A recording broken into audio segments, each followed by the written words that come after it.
Om Swastiastu. Assalamualaikum warahmatullahi wabarakatuh. Shalom nama budaya. Salam kebajikan, salam sejahtera bagi kita semua. Selamat pagi dan salam harmoni. Perkenalkan, nama saya Nadifa Gina Akila, akrab disapa Nadifa.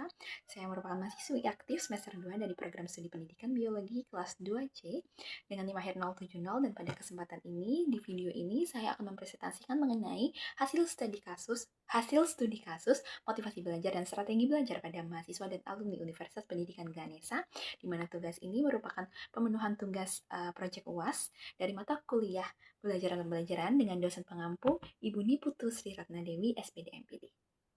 Baik, di sini saya memilih dua responden, di mana responden yang pertama yaitu merupakan mahasiswa aktif semester 2 program studi pendidikan kimia, inisiasi kelas internasional Fakultas Matematika dan Ilmu Pengetahuan Alam Universitas Pendidikan Ganesha yang saat ini berusia 20 tahun. Sedangkan responden yang kedua merupakan alumni Universitas Pendidikan Ganesha dari program studi pendidikan matematika Fakultas Matematika dan Ilmu Pengetahuan Alam yang saat ini berusia 24 tahun.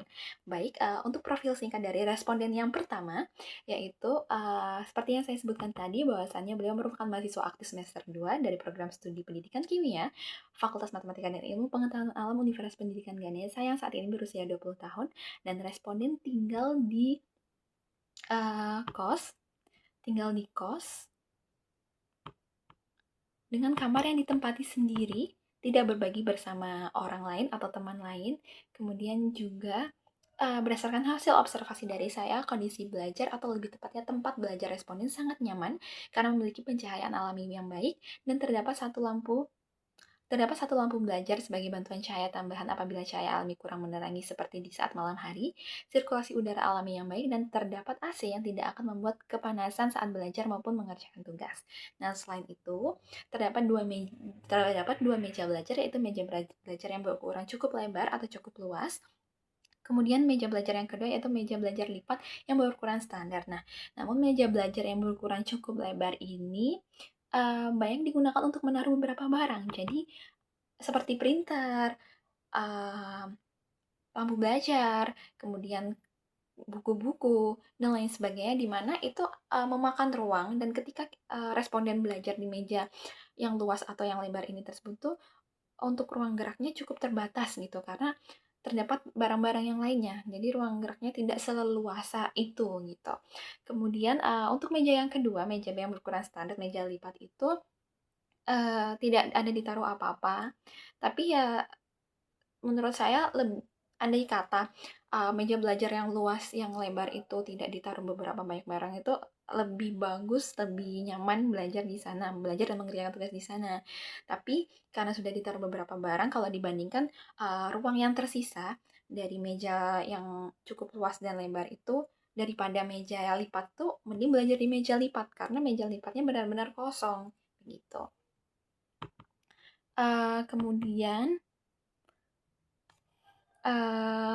selain itu juga responden yang pertama ini memelihara seekor kucing yang menurut saya tuh dapat memicu distraksi ringan selama proses belajar maupun mengerjakan tugas.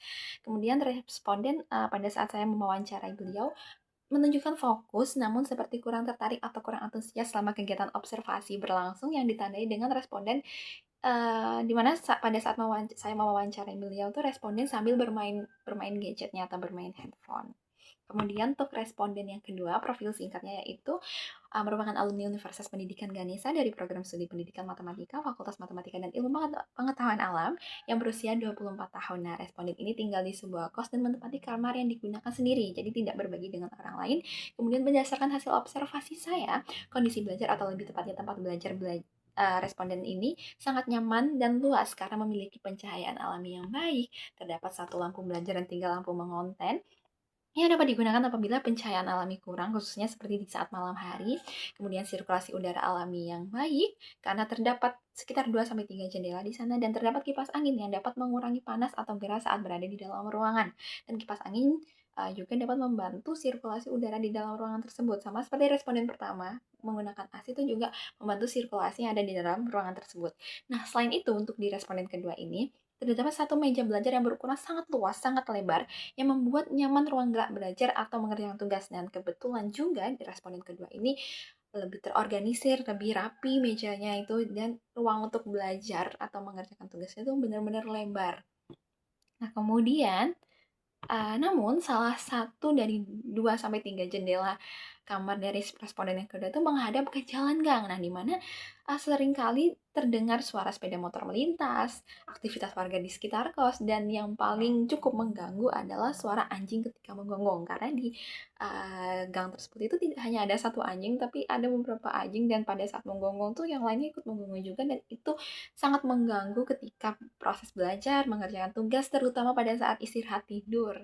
Begitu. Nah, tapi meskipun demikian, menurut saya lingkungan belajar responden yang kedua ini secara umum masih tergolong cukup kondusif, dan responden pada saat saya mewawancari beliau tuh menunjukkan fokus serta antusiasnya sama kegiatan observasi berlangsung. Berbeda dengan responden pertama yang bermain handphone, responden kedua sama sekali tidak bermain handphone.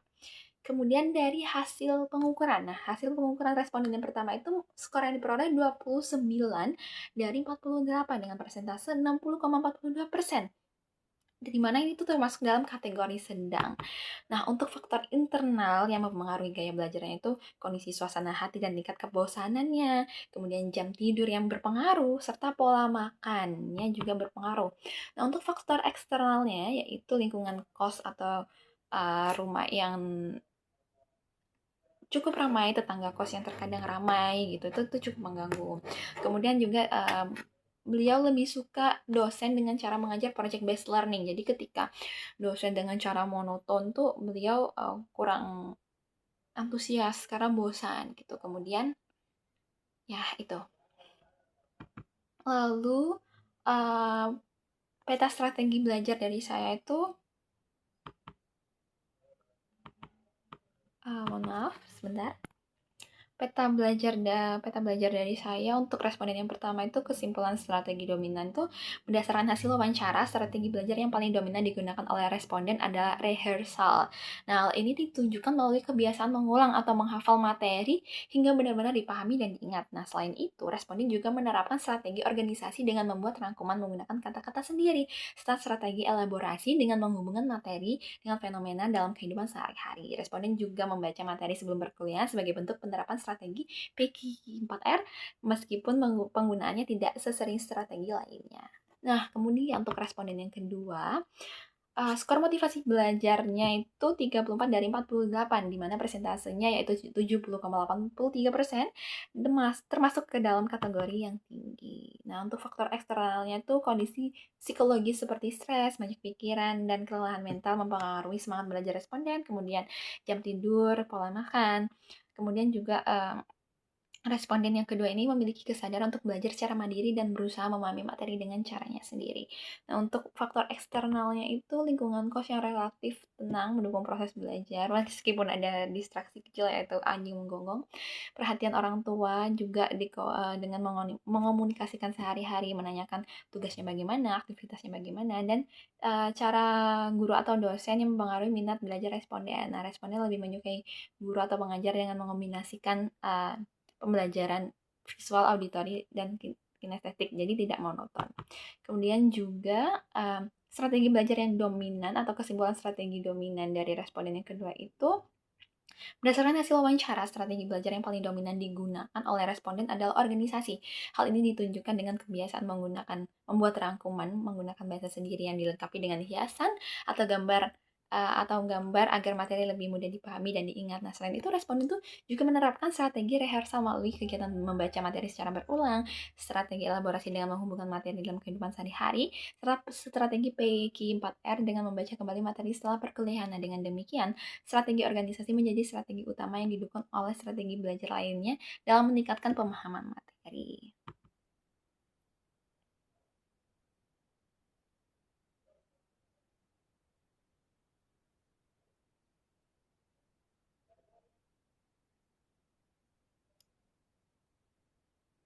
Nah, lalu rekomendasi untuk responden satu berdasarkan hasil observasi dan wawancara.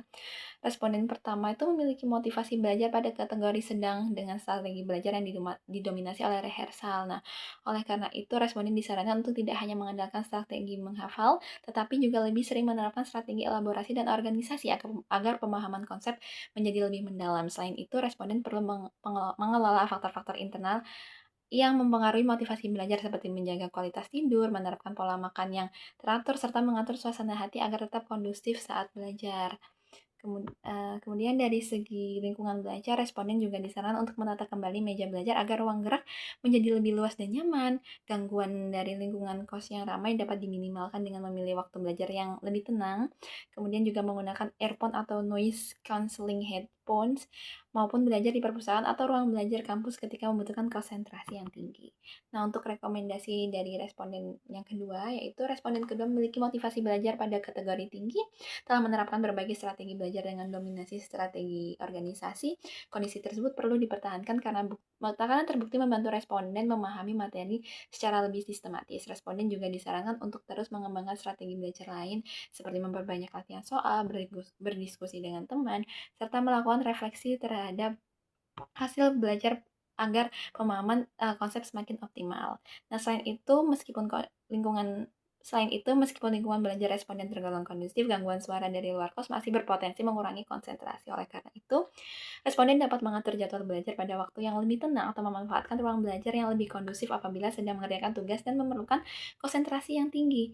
Responden juga perlu tetap menjaga kesehatan fisik dan mental melalui pola tidur yang cukup, pola makan yang baik, serta pengelolaan stres agar motivasi belajar tetap terjaga. Berdasarkan hasil observasi dan wawancara, responden pertama memiliki motivasi belajar pada kategori oke. Mohon maaf terdapat kesalahan. Kemudian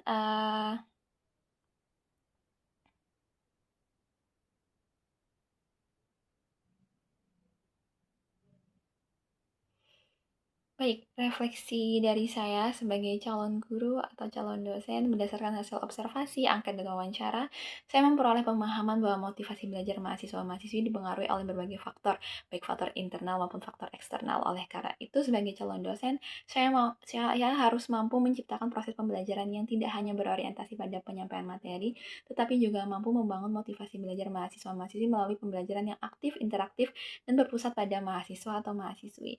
Nah, calon guru atau calon dosen juga perlu memahami bahwa setiap mahasiswa-mahasiswi memiliki karakteristik, gaya belajar, serta strategi belajar yang berbeda-beda. Oleh karena itu, pembelajaran hendaknya dirancang dengan mengombinasikan berbagai metode dan media seperti diskusi, praktikum, project-based learning, pembelajaran berbasis masalah, serta penggunaan media visual, auditory, dan kinestetik agar dapat mengakomodasi kebutuhan belajar mahasiswa-mahasiswi yang beragam. Nah, selain itu, calon guru atau calon dosen diharapkan mampu menciptakan suasana kelas yang nyaman, komunikatif, dan memberikan kesempatan kepada mahasiswa-mahasiswi untuk aktif bertanya, berdiskusi, serta mengemukakan pendapatnya.